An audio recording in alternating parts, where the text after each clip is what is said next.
Oh, what's up guys, and welcome back to One Life Cars. You join me, Sam Clark, with a Ford Focus on this lovely day for another quick tutorial. In today's video I'm going to show you guys how to remove and replace the thermostat on this Mark II Ford Focus. Easier job than you might think. It only requires one or two tools.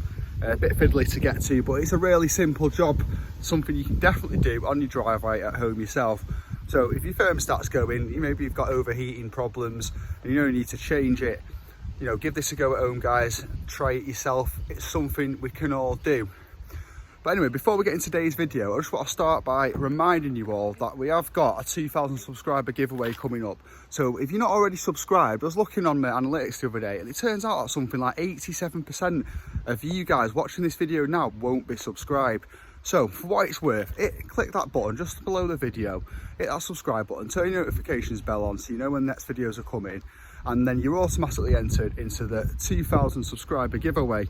So when we hit 2,000, I'll be picking a random person. I did originally say I'd be pick one person to be the winner, but I might actually do top three now, and do a couple of different prizes for the best one for the first place, and then the second two runners up, give them sort of two runners up prizes. So anyway, if you're new around here, thanks for watching and hit that subscribe button and join One Life Cars. Anyway guys, without further ado, let's crack on and show you guys how to remove and replace the thermostat on the Ford Focus Mark II. Let's go. Right guys, Ford Focus Mark V. So I'll start by saying I'm sorry if it's a bit windy.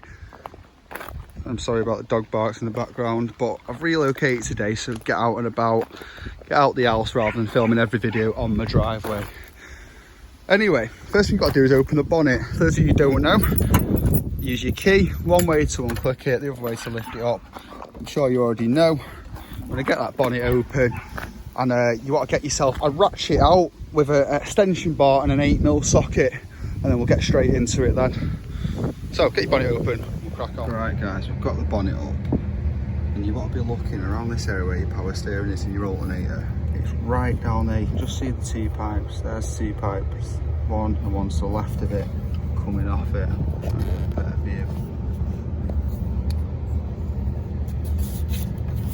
It's really awkward to see, but you can get.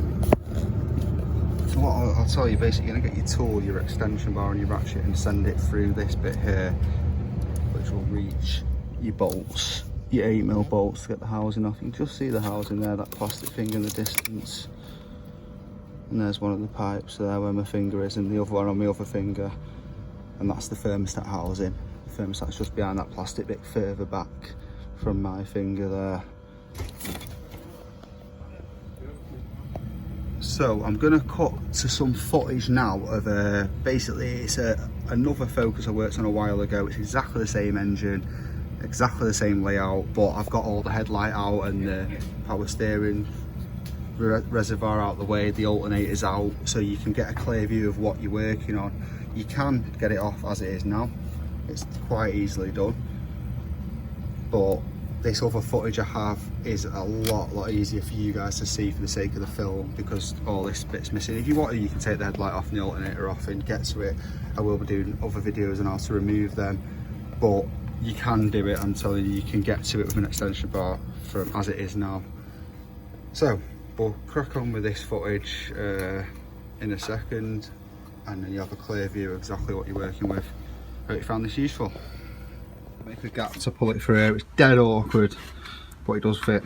Got there in the end. Next thing I'm going to do now, I'm going to jack the car up so I can get under it as well. But this is your thermostat housing. You can just see two of the bolts there. I think there's 3 or 4 altogether. I think there's 4. So we just need to get down there next and open these up.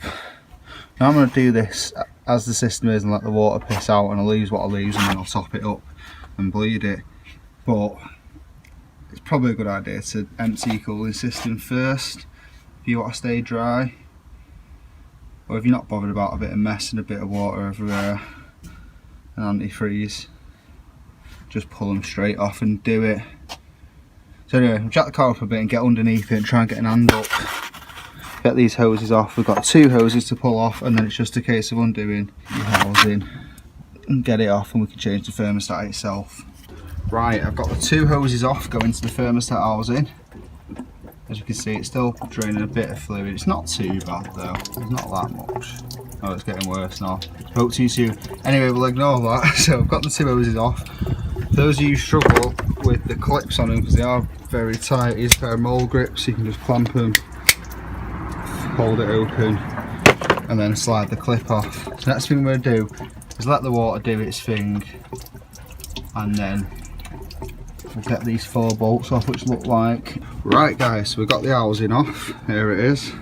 There were 8mm bolts, there's 4 of them. Again, a bit fiddly. I got a couple from underneath the car, a couple from above the car. It wasn't too bad. Got those 4 out, and that releases the housing. It has an internal rubber gasket there on the inside. That looks in decent condition. I'll give it a clean up before I put it back together. So put that to one side. And that I suppose is your thermostat. So we're literally going to give it a bit of a wiggle and prise it out.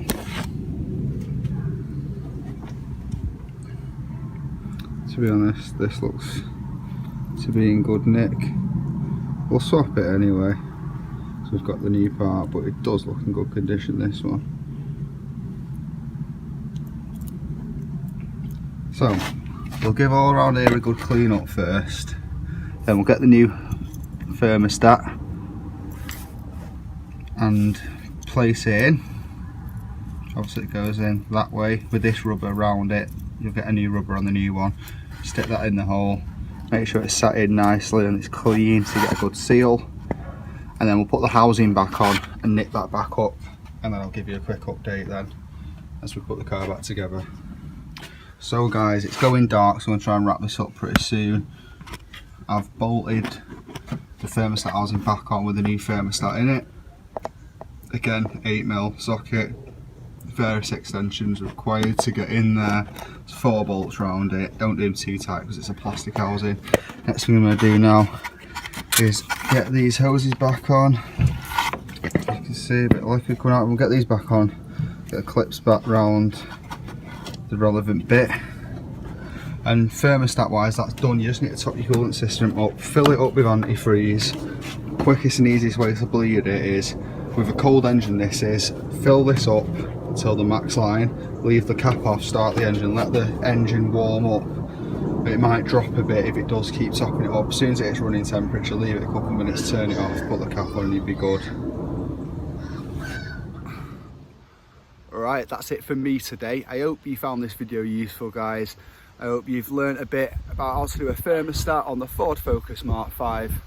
If you did find it useful, please give it a thumbs up. The likes really do help me. And again, I know I stressed this at the beginning. If you're new around it, hit that subscribe button and automatically be entered into the 2,000 subscriber giveaway. Even if you're not that interested, hit the subscribe button and you never know, you might win a prize. But that's about it from me today. If you've got any questions on this video or any other video or any other car on the channel, let me know in the comments below.